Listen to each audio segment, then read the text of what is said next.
everyone, and welcome to Hotwire Native Live. This is episode number 1. I'm glad that everyone could make it. I already see 30 plus people that were waiting for this. Very excited to have everyone here. We're going to do a lot today. Well, hopefully we can cram it all into a minute or an hour here.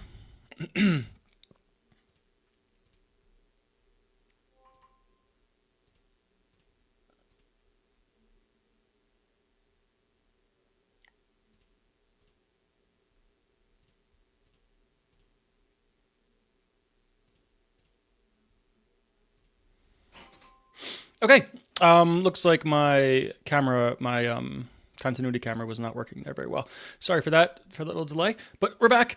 For everyone who doesn't know, my name is Joe Mazzalotti. I am the Hotwire Native guy. I've been doing Hotwire Native for just short of a decade now, back when it was called Turbo Links Native, then Turbo Native. Very excited to start these hopefully weekly live streams.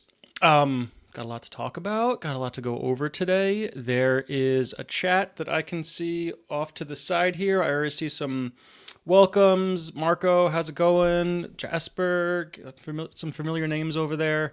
Leon, I've actually never said your name out loud. Apologies if that is incorrect. And then also some questions up at the top from BLOQ and Gary. We'll get to questions that are specific like that at the end of the session, towards the probably 45-minute, 40-minute mark. But if you have questions about what we're doing while I'm building something, definitely chime in and we can hopefully answer those in more real time. So what are we going to do today? Today's going to be kind of like Hotwire Native 101. We're going to build a Hotwire Native iOS app. Bare bones, we're going to work off of like a blog model that I've created, a basic CRUD app. We're going to do the same for Android. Then we're going to go back to iOS and add native tabs. And then depending on where we are in time, we'll either add native tabs to Android or we'll move on to working with some of these questions that folks are asking. So I'm going to try to stick to an hour. The Q&A might go a little bit over, but hey, this is the first time we're doing this. We're live, so expect some mistakes, expect some Googling, and maybe expect some chat GPT in there just in case.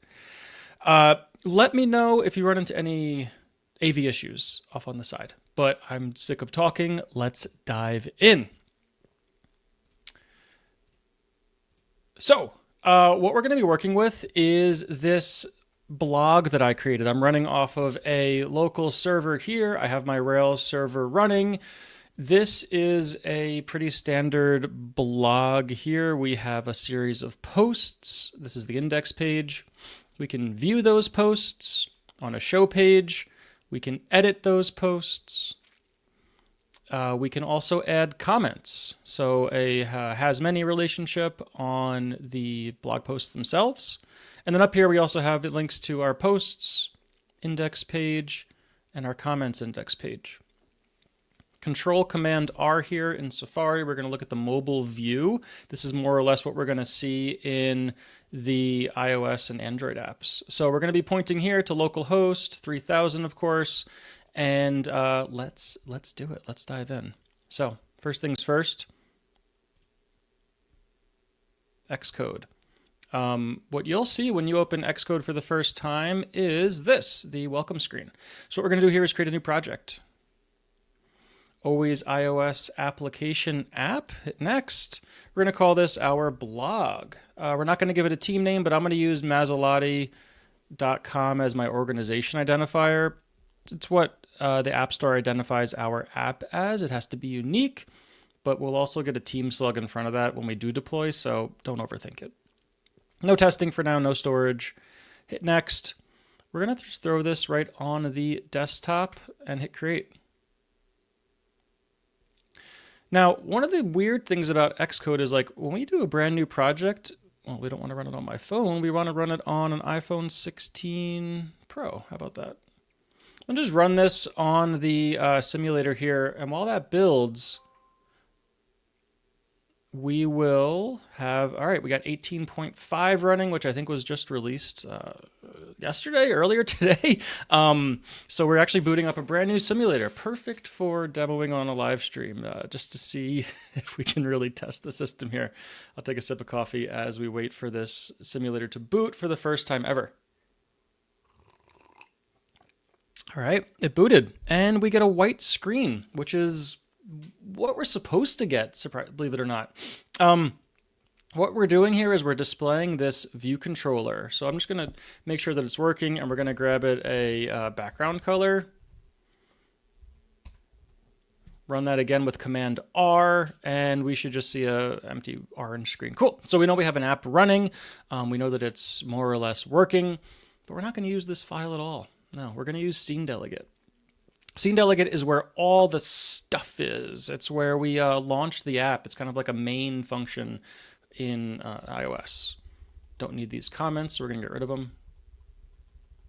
We actually don't need any of these functions either. We only need this one up here, which, if we're reading in Swift, is scene will connect to options.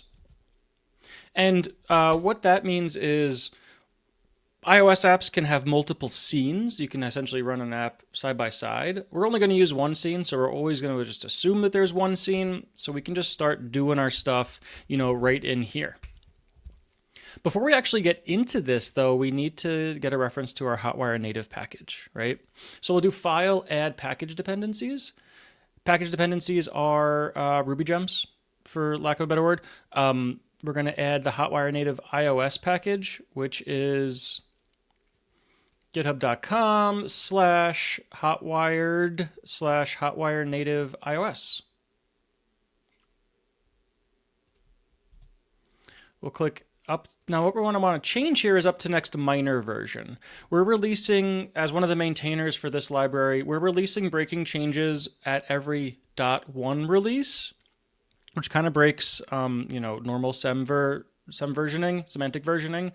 But we didn't want to release a 2.0 a week after the 1.0. So until we get to our real 2.0 release, expect breaking changes, change this to up to next minor, and you'll be good. This will fetch the package for us. It will then integrate it into our app in a way that we can use it. So if you look over here, we now have access to all of the code, kind of like if we had did a bundle open on this package. Back in Scene Delegate, up at the top, we're going to want to import Hotwire native, kind of like a new, it's almost as if bundler did require false and we have to explicitly require a package. We have to do that for everything in Swift to find the references to stuff. Down here, we're going to create a private variable called a navigator. And a navigator is what manages the stack of screens. It has its controllers under the hood. It's everything that we need to do to interact with Hotwire native at like the high level. But we do need a configuration for this. So I'm going to click this little red dot and click fix. And it's going to say, hey, you need a configuration. Cool. We need a configuration that requires a name and a start location URL. Name is, well, honestly, it's kind of arbitrary. It just means that if there's multiple navigators, we want to identify them. We'll just call this the main one. And then for our start location, we're going to grab a root URL. That doesn't exist yet, so let's create a variable called private let root URL. And we're going to hit our local host. Bang, exclamation point. URL returns an optional. Just like in Ruby, every single variable can be nil or not, but in Swift and in Kotlin, you have to be explicit about it. So if we don't have that exclamation point, root URL is a optional URL, which means we have to unwrap it. Throwing an exclamation point on there means we get rid of that question mark. Here it is just a strongly typed URL, which means we can pass it on to here. If we had given this bogus something, like something that is very clearly not a URL, and we go to force unwrap that, we will have the app crash on us. Hopefully that was invalid enough. Let's see here. No, it wasn't. This is apparently a valid URL. I don't even know how to make an invalid URL. Can we do think about a bunch of commas maybe? Is that an invalid URL? No. All right. Well, apparently you can never crash there, but we don't want to do that. We want our localhost 3000. Then down here at the end of our scene we'll connect to options function. We're going to grab our reference to our window, which is the thing that you see on the screen holding this orange view controller.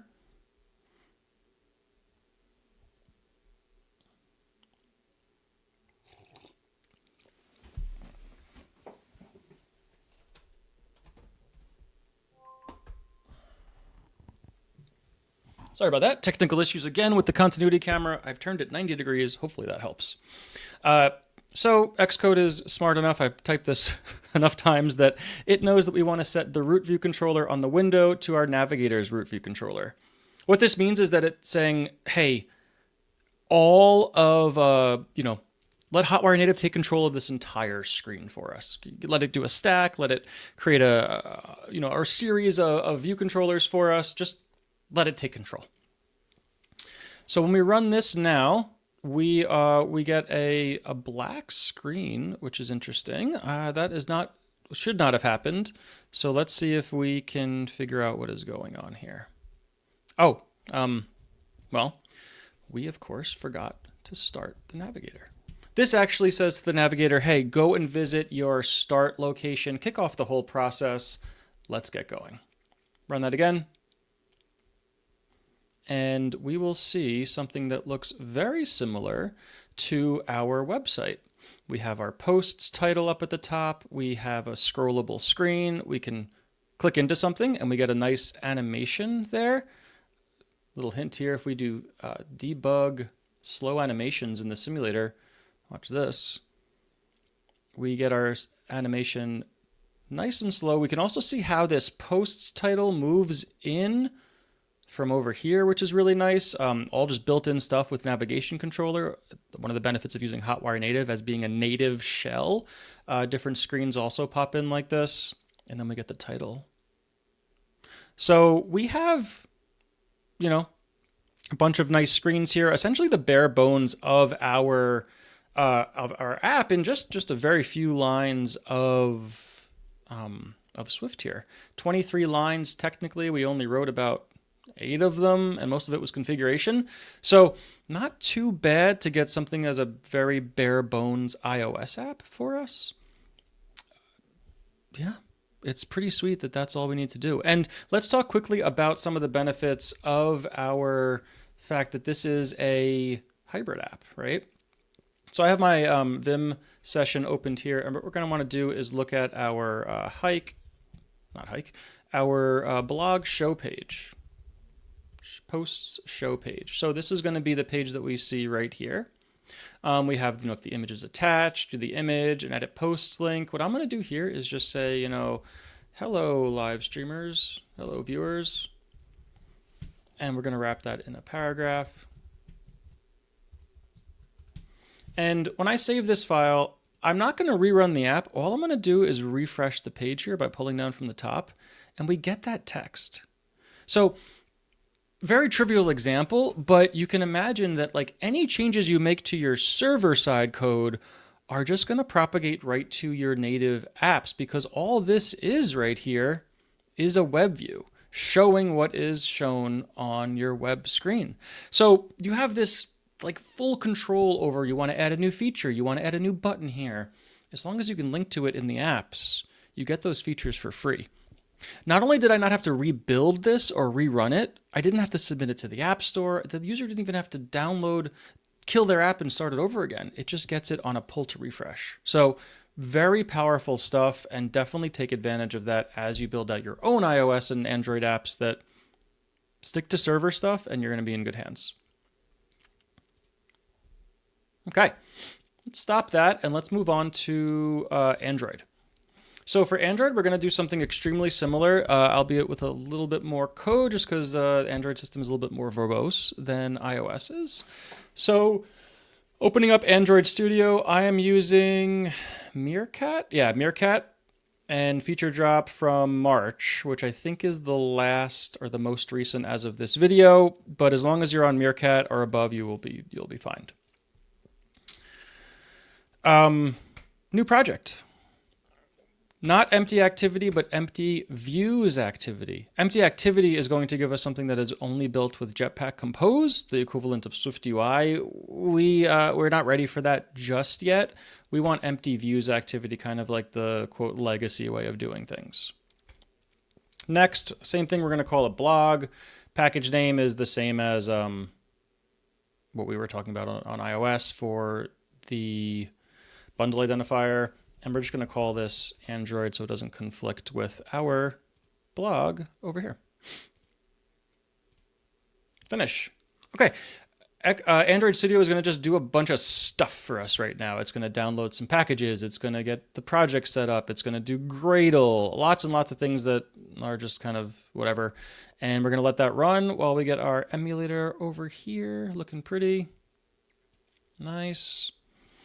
If you click this here, you can see that it's importing the Android project, setting up our run configurations, and you'll notice that it also switched us to the Android view. Before it was in this project view, which just lists everything in the directory, very similar to how Xcode works. But if I click project and I go to Android, I will see only the stuff that's really relevant to Android, which is honestly really nice. It removes a lot of the boilerplate and just gives us what we need here. So let's give this a run, kind of like we did on iOS. What is the bare bones Android app with no changes? Let's take a look. While I do that, I'm going to answer a question from Robert here. Apple put an end to wrapper apps that just open web views to pages. What's different now in their attitude towards this architecture? We're not building just a web page, a web view. We're adding native functionality. We have those native transitions. We're adding native tab bars or push notifications. I have an article on this on my blog about if you submit to the App Store, you need at least one native feature, and a tab bar or push notifications are the best way to do that. And I've submitted 30 something apps to the App Store at this point. I have never been rejected because it has been, quote, just a web view. Been rejected for a number of other reasons, but this one, if you add a native feature, you are usually off to a great start. Hopefully that answered your question, Robert. Let me know if not in another comment. Here we have the bare bones Android app. We get a little hello world. Where is this coming from? Main activity is scene delegate. Here's how we launched the app, but that hello world is coming from this activity main layout file. If I click this button up here, code, I'll see that I have a constraint layout, XML, then a text view with the text, hello world. Go away. So that's where this is coming from. That is where we would get this little hello world text, but we don't want hello world. We want our web app. So just like on iOS, the first thing we're going to do, open our build gradle.kts file, not the project one at the top, but the module one or the app level one. It's the one that has more stuff in it. This one has less stuff in it. And scroll down to the bottom. We have our dependencies down here. This is where we add our dependencies for, just like we were doing for our Swift package manager. Here, we are going to add the 2 packages required for Android. So we're going to write an implementation, and we're going to give dev.hotwire core 1.2.0 and dev hotwire navigation fragments. Then we are going to click sync now. This is telling Gradle to download these dependencies, integrate them into our project. We now, if we needed to, we could import dev.hotwire. You see that it's available to us here. But we're going to do one thing before that. See these highlighted in yellow? It's essentially Android Studio telling us that a warning there, hey, you should check something out. So if I click this little thing, we get the warning with a suggestion on how to fix it.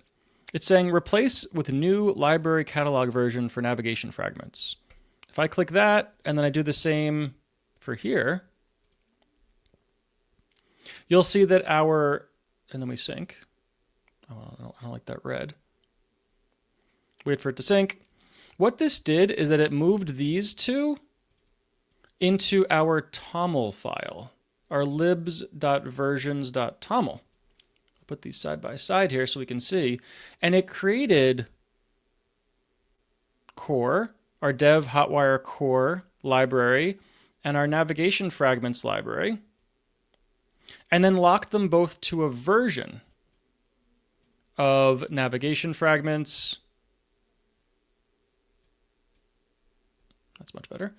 Version ref navigation fragments and version ref navigation fragments. So it knew that they were both the same, right? And it used the same version 1.2. First, what I'm going to do is I'm going to rename this with refactor rename into a Hotwire. It's called Hotwire. Click sync now, so it doesn't yell at us again. But when Hotwire native 1.2.1 comes out, all we have to do is just replace this 0 with a 1 and click sync, and it will update both of those versions at the same time. I guess 1.2.1 is out. What if we tried 2? I kind of was looking for an error here to prove that it wasn't working. I don't know. But we want 0 now. I know that that one actually exists. And libs.core feels a little weird. I'm going to rename these to make them just, we're going to call this one Hotwire, and we're going to call this one Hotwire navigation. And once we do that, we have to change here, Hotwire. And now we can sync one more time.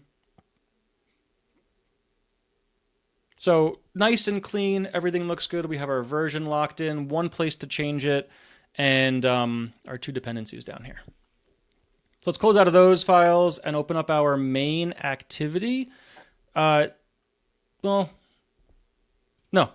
Let's open up our activity main XML file, right? So we are not going to use a constraint layout. We're not going to have multiple views. We're only going to have one. So I'm just going to replace this whole thing with something called a fragment container view. This fragment container view is what will fill the whole screen. So we can do match parent for the height and width. And then we also want to close that out. Is it layout height? I think it's actually Android layout height. Yeah, there we are. And now we need to import. We need to also just make sure XMLNS, there we are, Android and XLMS app. That gives us the access to the like tools and references that we need to tell it that, hey, this is like, you know, this is the Android schema. It lets us use this Android down here. We need to give this an ID, an Android ID. We're going to call this main nav host, right? So we can reference it later. And we're going to also want to give it a name. This is saying what fragment do you want to actually show here? What screen type do you want to show? We're going to give it dev, Hotwire, navigation, navigator, navigator host. We actually don't need this one straight out. So this is now telling us that we are creating a fragment that contains this navigator host fragment. So when we run this app, it won't do anything yet because our main activity has to actually reference that and then kick it off. So we can do that by opening up the main activity here and saving, let's see, set content view we still want to do. And then we want to find view by ID and give it, it's just a view, r.id. The main nav host, and apply, whoops, got to import that, our default window insets. That's a little helper function from Hotwire native that says, hey, fill this screen in a way that works for edge-to-edge layout. And then we need to do one more thing here. We're no longer part of the app compat activity. An activity is like a scene in iOS. You could have multiple running at the same time. But instead, we want to do a Hotwire activity. A Hotwire activity lets us manage the stack of screens, very similar to our navigator host from earlier. But it adds one more level of like configuration out of the box, which is our navigator configurations. You'll see here we have these red underlines, right? It's saying Main activity is not abstract, but does not implement the abstract base class member navigator configuration. So it's saying like, hey, Hotwire activity requires you to implement this function, but you're not. So we can just tell Android Studio to do it for us. And there we have our function navigator configurations, which returns a list of navigator configurations, but we haven't implemented it yet. So if we run the app now,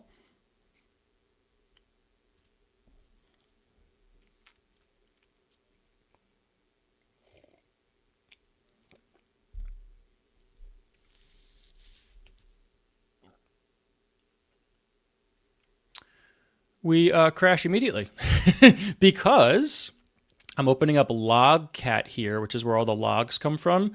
And then I've added a scope called package::mine. This is only going to show us logs from our app, our package, right?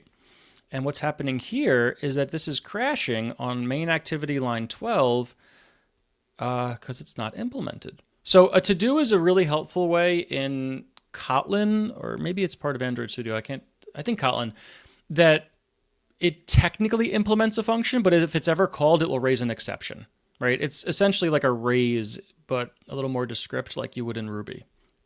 So let's implement that, right? We want to return a list of navigator configurations, right?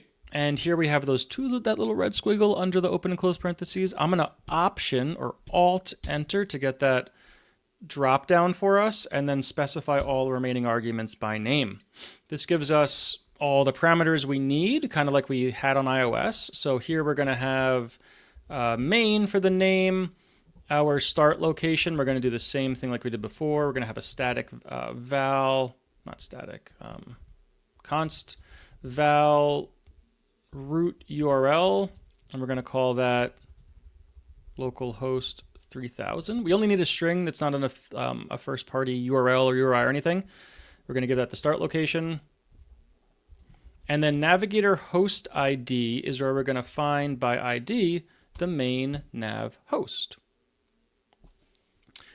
Now, before we run the app, I want to make sure that in our Android manifest file, we give it the permission to access the internet. Because if we don't, we won't be able to actually, well, make any network requests. So we're going to do, the uses permission feature and internet. And then also in our application node, we're going to say Android allow clear text traffic.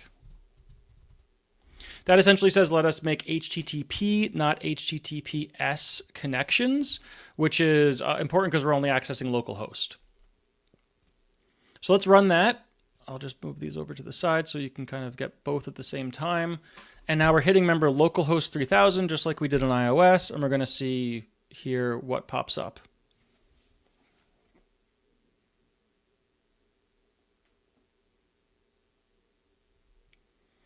While that runs, just wanted to highlight this comment from Eduardo here that they were able to launch 2 apps to the App Store in about a week. That's pretty awesome. Congratulations on that. If you want to drop a link to those, I'm sure some people would love to check them out. And if they're not on the Hotwire native directory, that's hotwirenative.directory, definitely want to submit a pull request there and get them there, because the more apps we have there, the better. Okay, so what is going on here? We failed because it couldn't validate a launcher background. That seems very silly. We don't even have a launcher background with the 2 at the end. So it feels like something just got a little messed up. I'm going to try, and we're just going to uninstall this and rerun here.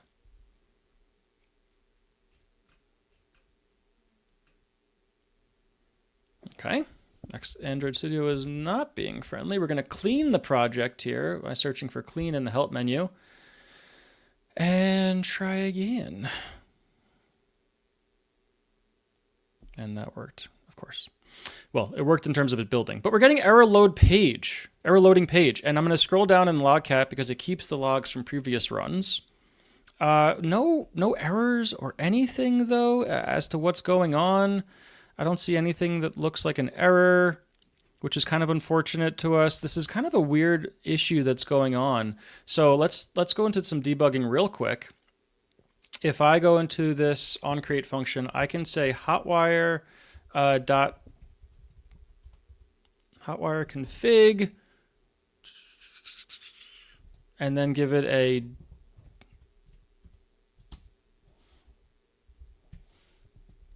debug. Looking at the docs here for a second. Android configuration. Yeah. Oh, whoops. Hotwire.config debug logging enabled equals, let's just say true.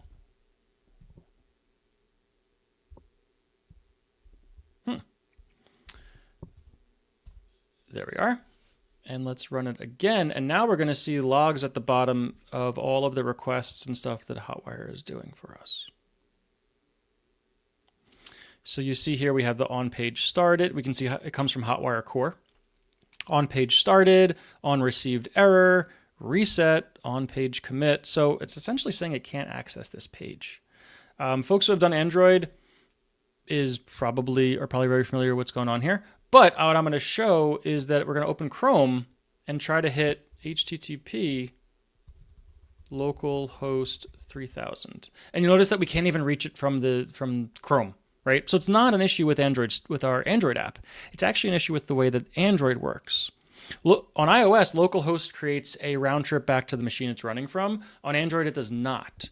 We have to use a special URL for that, 10.0.2.2. So if we do this in Chrome, HTTP 10.0.2.2.3000, you'll see we access our localhost website. And if we run this app, now we should see the same in our Android app. Oops, sorry, I was clicking around too hard. And there we have it. There we have our Android app coming here with the same state that we had for iOS. We can push through screens. We have our new text here. If I open up Vim and I close those out and I pull to refresh here, well, I can try to pull to refresh, but it doesn't actually work until we get to path configuration, which we'll talk about next week. I'm just going to go back and go forward, and you'll see that gets removed there. So a little bit more configuration. I consider Android like a little bit more finicky. Like the errors that we had to fix are just kind of obscure in my mind. I'm not an Android developer at heart. I'm more of an iOS and Rails guy, so maybe that's more on me. But there's a lot of little gotchas that you need to know for Android, and there are a lot of little things that can go wrong, especially here. What I recommend, though, is that if you go to native.hotwired.dev, click Android, you can walk through pretty much everything that I just did in this single getting started guide. This will point you to the example app, but I pretty much just worked through this while also showing you some of the reasons behind things. Like, why did we add the internet permission? Why did we have to use, this doesn't even use localhost, so a little bit more there. But yeah, that's native.hotwire.dev, and then there's links to Android getting started. Okay. So that was getting started on iOS with Hotwire Native, getting started on Android with Hotwire Native. That is kind of like the core of what I wanted to cover today. We could go into tabs. I decided that we're not going to do that. It's my live stream. Why not? But what I am going to do is show you how you can watch a recorded video.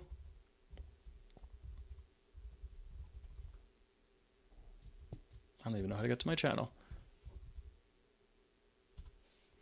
So I have here a video on Hotwire Native tabs and an ad for Wix, of course, that walks through doing what I just did in a very similar way. Hey, look, it's me with the same background.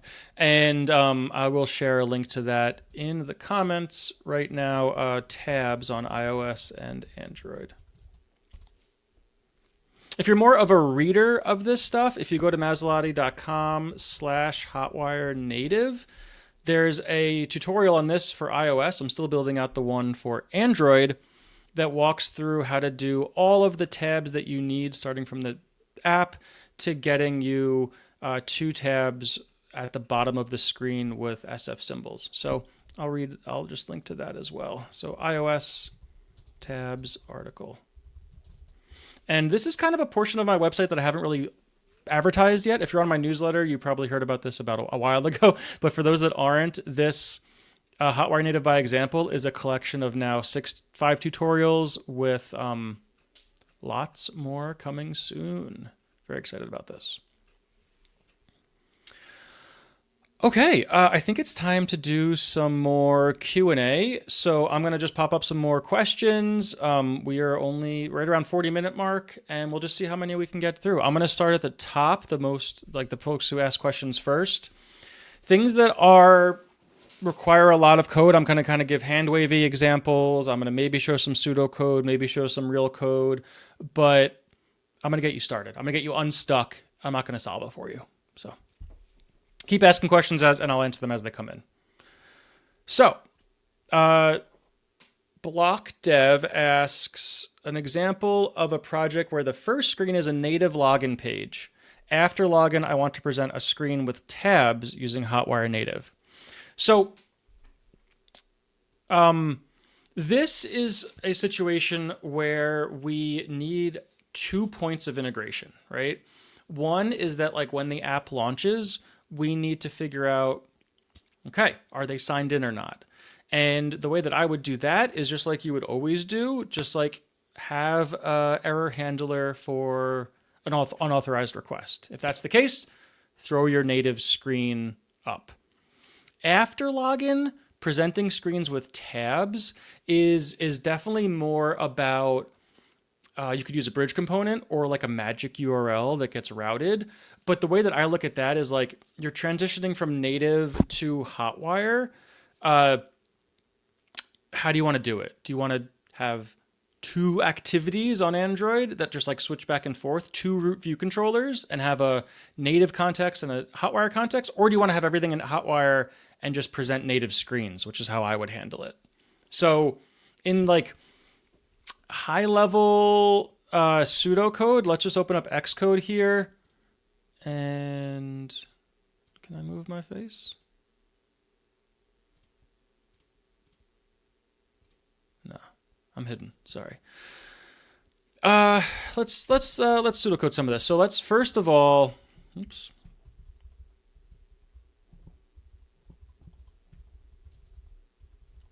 The first thing we're going to do is make this navigator.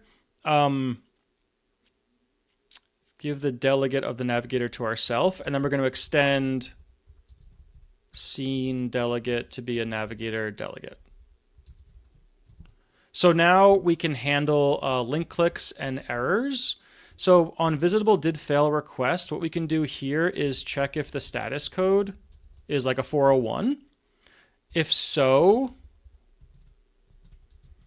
then we can grab navigator.route like our sign-in screen manually, right?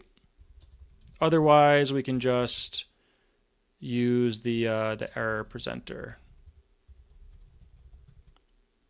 Retry handler. I think I forgot the syntax exactly on that, but it's pretty close to that. And then when we get to our handle function, we can grab like the proposal URL, and if the path equals sign in,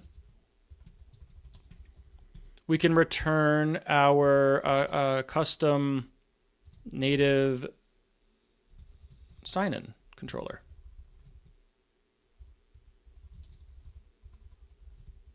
Otherwise, return accept, just like the standard. Obviously, native sign in controller doesn't exist, right?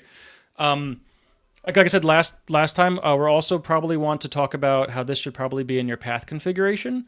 But this gives you a first pass of like, okay, anytime the user isn't signed in, present that native sign-in screen, right? And this is be a native screen built with whatever you want, Swift UI or just UI kit.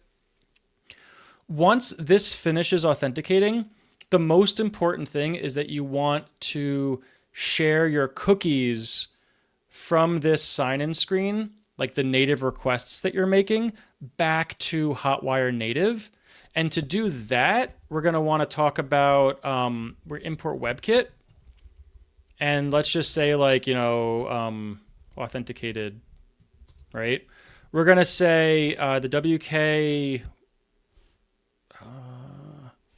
storage.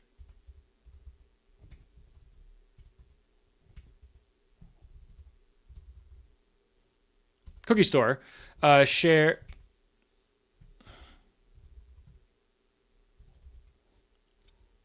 HTTP cookie storage, shared cookies for each cookie in. So now we're actually iterating all of the cookies that we've gotten when making our native HTTP requests. And we're going to want to say WK cookie storage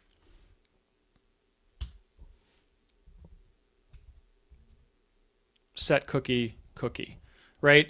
I think that there's a little bit of asynchronous stuff going on there. Again, this is like just pseudocode here, but as long as your native authentication returns the sign-in cookie, like the auth cookie, you can copy it over to WK, and then on your next request, your user will be signed in even in the web view. Hopefully that was helpful. Obviously, like a little hand wavy there because it's a lot of like coordination going on. Hopefully that was helpful. Okay, let's go down. We have from Gary, I'd love to see the sign-in page handled more elegantly than doing a 401. So exactly what I just told you.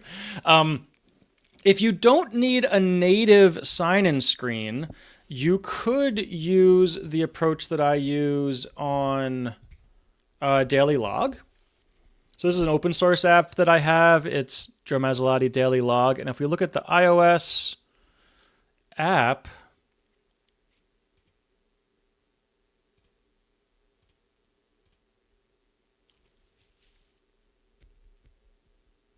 we have a path configuration. Let's look at our Rails app controllers, configurations controller. All we're doing here is handling the sign-in screen that ends in /new as a modal. And then the Daily Log app is just, yeah, I'm not sharing my screen, am I? Apologies. Joe Mazzolati Daily Log is an open source iOS and Rails app built with Hotwire Native that I have built. You can download it on the App Store. I wonder if this actually has a sign-in screen example in the screenshots. So this is actually pretty good because when you download it, you get this, right? When you click Get Started, all it's doing is routing a sign-in screen.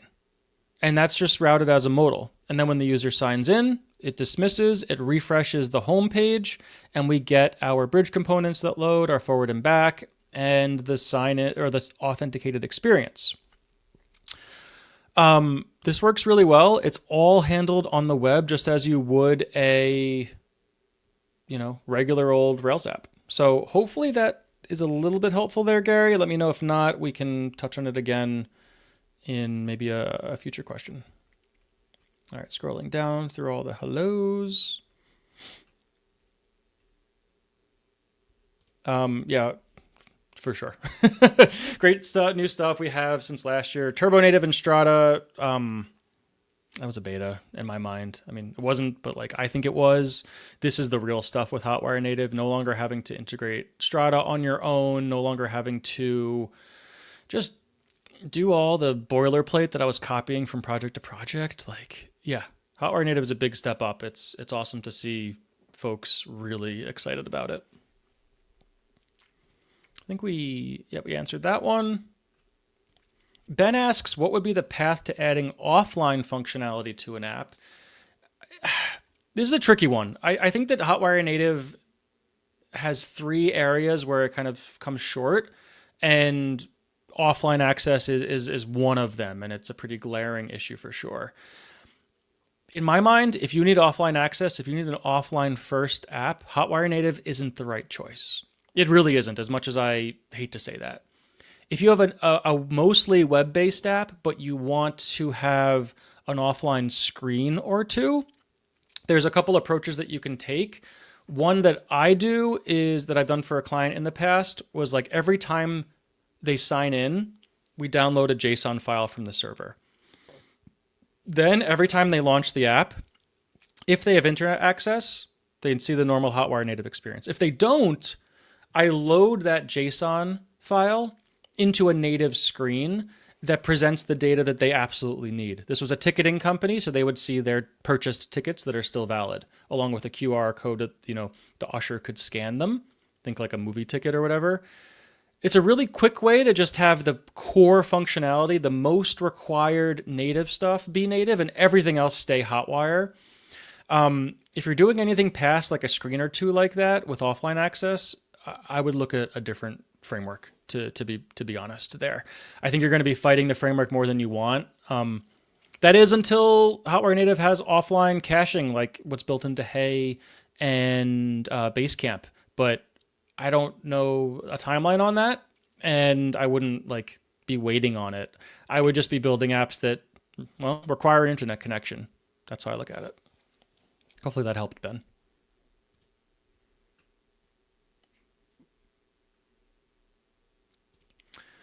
Eduardo again here. I got my book and Bridge Components Pro. Awesome, thank you. I'm trying to update an existing apps to 1.2. Hitting issues with my tab bar controllers as it changed to Hotwire tab bar controller. Yeah, we added Hotwire tab bar controller to 1.2. If you're on iOS, which this suggests, if your tab bar controller is working fine, no need to change it. To be honest, you can just keep using it.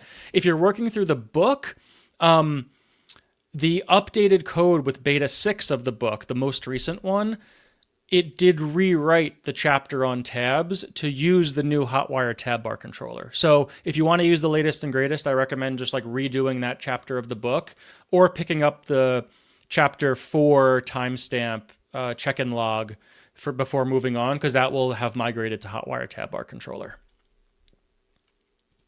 In terms of what is this book everyone keeps talking about? If you go to my website, Mazzalotti.com, there's a big link up at the top for book. I've written a book called Hotwire Native for Rails Developers with Pragmatic. It is live, ready for purchase, ebook. You can click here to buy the book. Buying direct from them gives everyone the most proceeds there. The physical copy will be out soon, expected in August. It is actually with the copywriter right now. I'm supposed to hear back from them tomorrow with all the copy edits I have to make. Once I make those copy edits, I send it to the printers, which is really exciting. So very soon this will be physically in my hands, but right now you can grab the PDF version and EPUB and Mobi on, again, Mazzalotti.com and then book. Okay, another question from Eduardo. Another question, what is your suggesting to keeping all components up to date into multiple applications, since in my case, both apps use the same components? Thanks. I'm assuming this is in relation to the question on what is Components Pro from Richard. This is a little library that I created. So if you go to GitHub, Joe Mazzalotti, Bridge Components, I'll drop a link in Bridge Components. This is a collection of a bunch of free Bridge components that have native functionality. Add native functionality to your app, like native alerts or native buttons in the upper right, native form submission handlers, haptic feedback vibrating the device, review prompts, all of these things that are essentially copy, paste, drop into your app. These are all free. If you want access to the Pro, the paid version, there's a barcode scanner, a document scanner, location access, notification tokens for doing push notifications, and then just a way to check all of that. That is a one-time paid purchase, but you can click here. So that's what bridge components are, the library. The question, though, how do you keep them up to date? That's right now, like the way that I imagine bridge components working and how I want it to work now is they are a snapshot in time of how it worked. If you want to grab an update to something, like you got to copy and paste that into those apps. They aren't meant to be used as a library. They're more meant to be used as a starting point to customize for yourself. So my alert component only handles destructive and only handles 2 buttons. If you want to add 3 or 4 buttons, like I just welcome you to fork that and have it in your own code base instead of having configuration options. Bridge components are really good for generic inside the scope of an app. I find that they are not super generic enough to be used across multiple apps as is without doing a little bit of tweaking. That said, Eduardo, if you're using them in 2 different apps, symlinks are your friend. I use symlinks pretty aggressively in that repo. If you pull it down, you can see that there's symlinks all over the place. I'll show you a little, inside baseball here.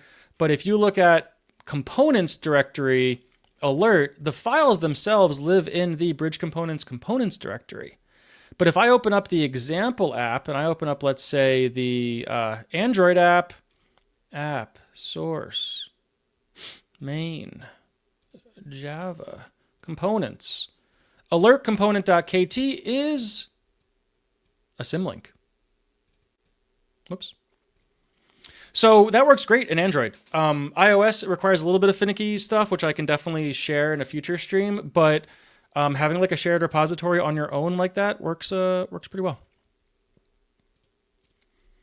Okay, tab. This is comments from me. Paul asks, is it pretty easy to add a custom loading state instead of using the WebView spinner? On Android, that is as simple as swapping out the view there to something that you want to use. There is a view in Android that's like activity loader or whatever.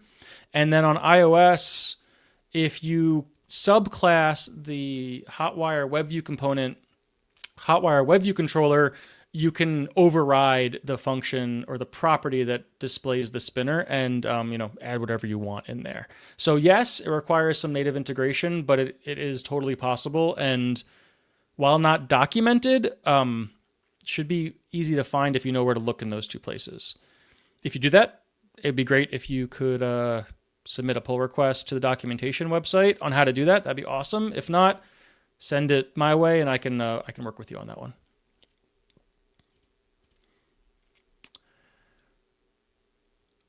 Yeah, Paul also asks that most Hotwire native apps are not using skeletons for loading state, but just the WebView spinner instead. This is something where Hotwire native is making a request to your server every single time, right? So on a single page app, we can show that the skeleton components before the page finishes loading. But on Hotwire native, it needs to make that initial network request. So you have 2 ways of kind of like tricking this. One is that in Hotwire native itself, every time you click a link, don't show the spinner, show a skeleton, like a generic skeleton with native. Or on your website, you could have it load the frame, like the outline of the page, and then bring everything in with a turbo frame. Or even just a single turbo frame. That would give you like the first time to byte to be very small. It would be making like no network requests, no database connections and all that stuff. And then the actual loading screen would be managed more from your server, your web app, than with native Hotwire, with Hotwire native. Those are 2 approaches that I would kind of start first.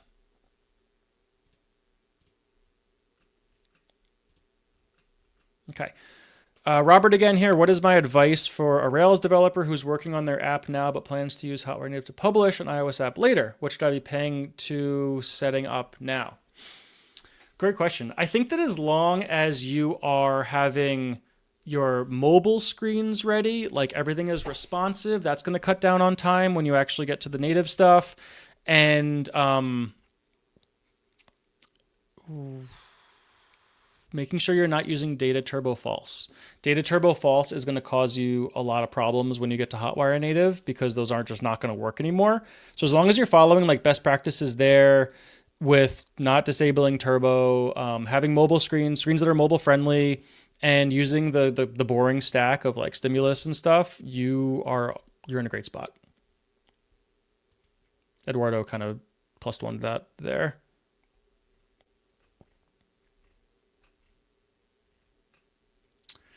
Emmanuel asks the best path to customize the view controller like background color. If you want to customize the background color for every single web screen, you can do something. Whoops.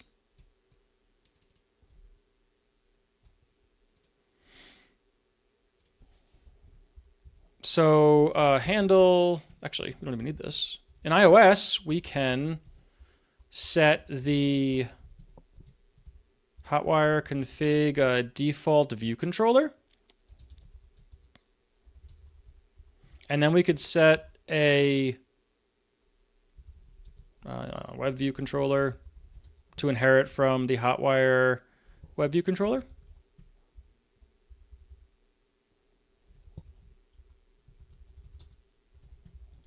So now we're always using this web view controller screen, this web view controller for every single request. And we can override view.load and say view.background color equals system green, let's say. So if we run the app there, we're going to see the screen flash to green for a quick sec while it loads, and then overridden with our web content. So obviously we only see that for a second because as soon as the web content loads, the HTML background is white. So, you know, take what you will there with how you want to customize it. But yeah, if my background color of my website was green, that'd be a nice, not jarring transition as we went from white to green there. Android, something very similar, but you'll have your layout file and you can just change the background color of your layout file in the fragment container view here. So there's an option for background and you can give it a color. So pretty much the same thing. Hopefully that answered your question. Okay, where are we?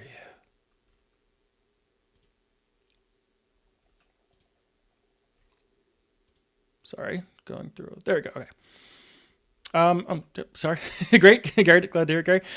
Is there a way to remove the title bar similar to the Ruby Events app, but without having to build a custom view? I'm assuming that's talking about the native navigation bar up here. And if we're doing that on I'm assuming that that's talking about the native navigation bar up here. If that's the case, we can do on the view to load navigation item. No, navigation navigator.root view controller navigation bar isn't true. I think that will actually hide it for us for non-modals.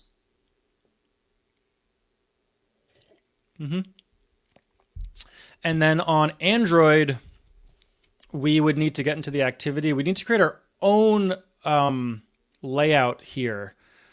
I don't know if I can do this off the top of my head, but if you look at the demo app, you'll see that they use a custom layout and they have something called an action bar. You can just get rid of that XML node and it'll go away.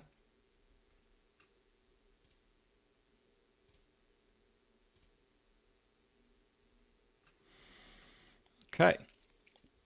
It looks like there's going to be a talk at Railsworld this year for offline functionality in regular Hotwire apps, but I'm not sure how well that will translate to hybrid native apps. Yeah, great comment, Marco. There will be Rosa? No, I forgot who's doing it at the talk. Maybe it is her. Is doing a talk on offline functionality for Hotwire Web. I'm hoping that that is the first step towards Hotwire offline access for Hotwire Native. I don't know, but it feels like it's the path that we are hopefully going. And if that's the case, what I imagine is that it's a bunch of caching. Like think about 37 Signals products. Hey, Basecamp, they all have offline caching for their Hotwire native apps, but they're also using Hotwire Native directly off the shelf now. They're not using a fork. So they're doing something that's slapped on top of it. I'll give you a little insider tip here. I'm pretty sure. Like, I gotta remember to keep sharing my screen here. But so I'm in the Android app, right? Hotwire.config.offline request handler. And like that exists, right? Of course it says don't use this. But there is something that's going on Android to handle offline requests. What? I don't know. Documented? No. Recommended? Definitely not. But like, maybe we're not so far off. I wish I could say more. If I knew more, I would.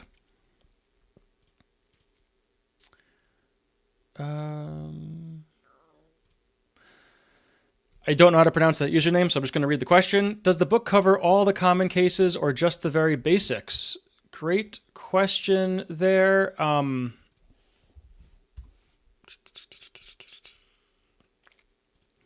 So this is a chapter by chapter breakdown of what I cover in the book.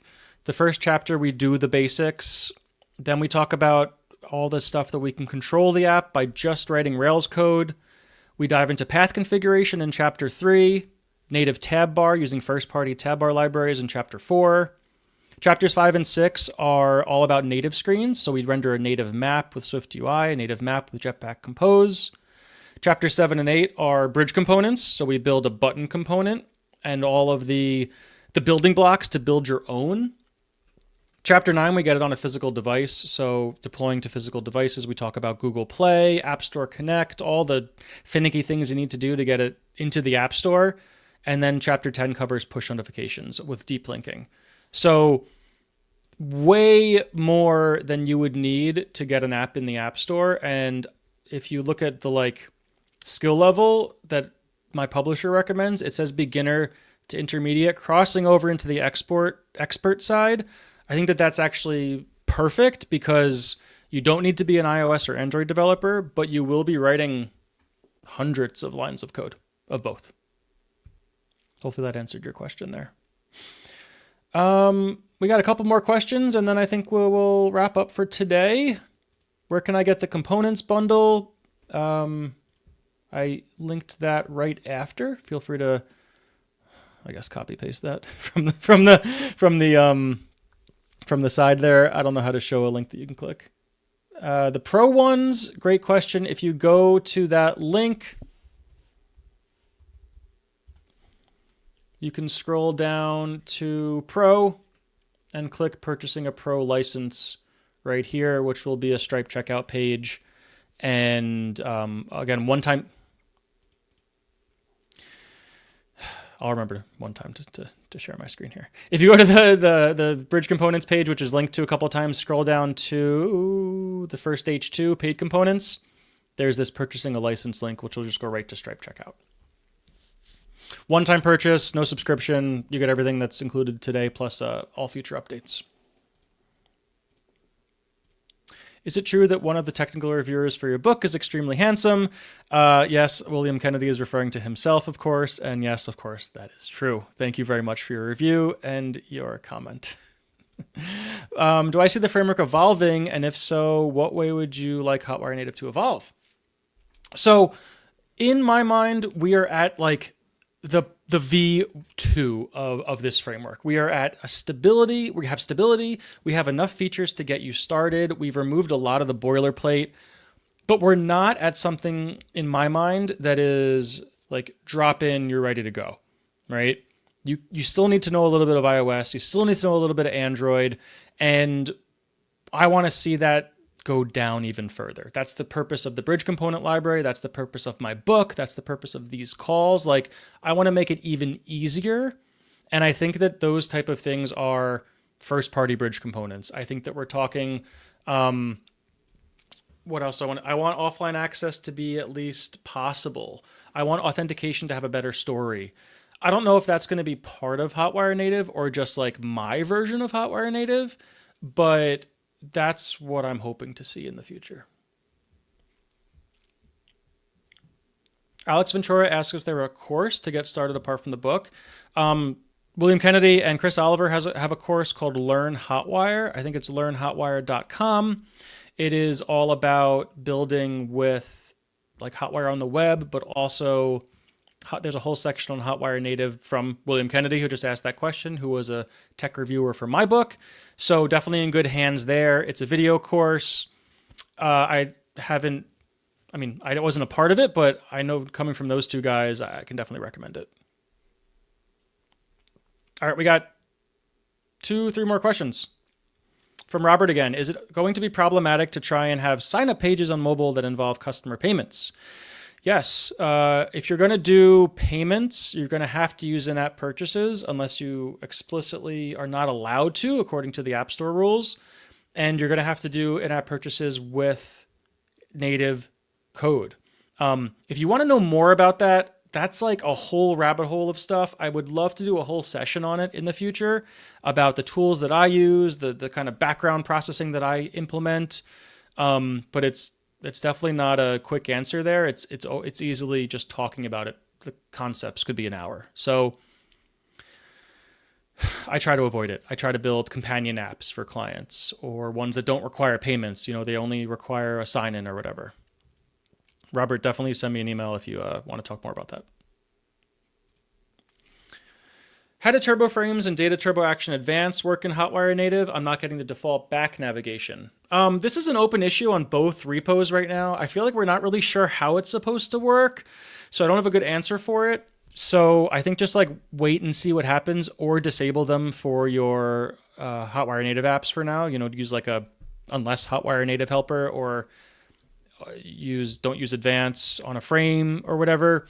I don't have a good answer for it right now because it's still kind of in flux. I hope that 1.3 will better address this. Okay, localhost 8000. This will be our last question, I think.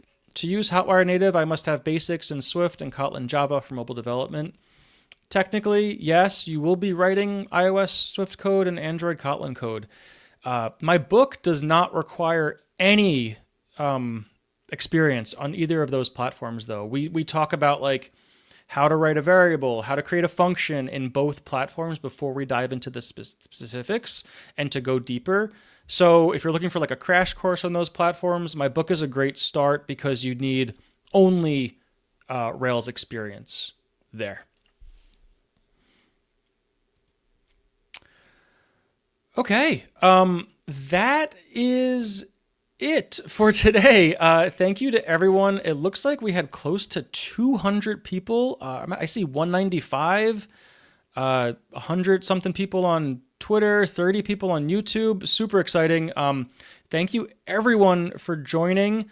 This will be for the near future, hopefully a weekly occurrence. So if you want to jump back in next time with more questions, or if you have a topic that you'd like me to see cover, throw a comment down here or send me an email or reach out on Twitter or whatever. Where you can find me, Maslowity.com. I have a newsletter there where I announce these live streams. I'm always given exclusive content there. I have links to my books. I have links to the bridge components, and I also have just like a ton of free resources on building apps with Hotwire Native. So check that out if you're looking for more on it. And I will see everyone hopefully next week. Thank you everyone for coming. I will catch you next time. Bye.